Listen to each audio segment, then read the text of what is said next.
kabila ng pangako ng Department of Energy, bigo na tuluyang maibalik ang supply ng kuryente sa lahat ng lugar sa Mindanao na tinamaan ng malawakang blackout kahapon.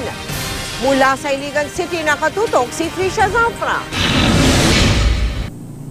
Dito sa Agus 1 Hydroelectric Power Plant sa Marawi City, nagsimula ang sunod-sunod na tripping ng mga planta madaling araw ng February 27. Ayon yan sa DOE at National Power Corporation na nakabase sa Mindanao.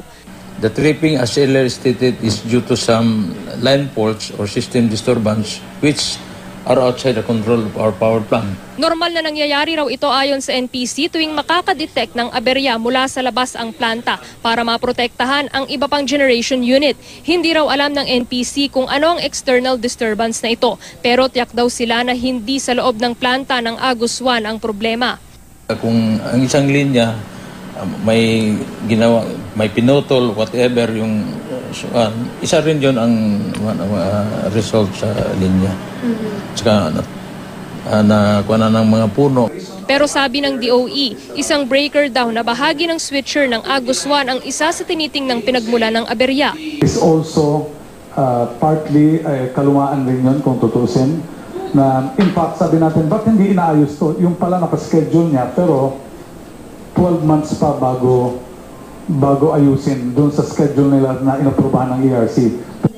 Sabi ng DOE, mananagot ang mapapatunayang responsable sa blackout kahapon. Pero ayon sa NPC, masusi ang kanilang maintenance ng mga planta. February 24 pa raw sarado ang naturang breaker at muli lang nagbukas nang makadetect ng external disturbance noong February 27. Wala rin daw problema sa kanilang mga gamit at pasilidad.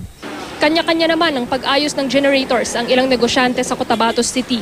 May rotational brownout pa rin kasi. Sa dalas nga raw ng brownout, nasisira na ang ilang mga generator na ginagamit ng mga negosyong tulad ng grocery stores. Naging mabenta rin ang mga rechargeable lamp.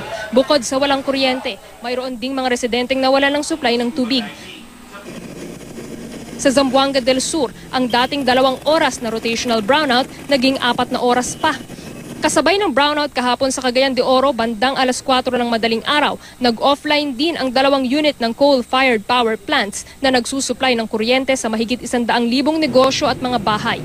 Ayon naman sa supervisor ng planta ng National Power Corporation sa Maria Cristina Falls sa Iligan City, walang naging aberya sa kanilang makina na posibleng magbunsod ng blackout.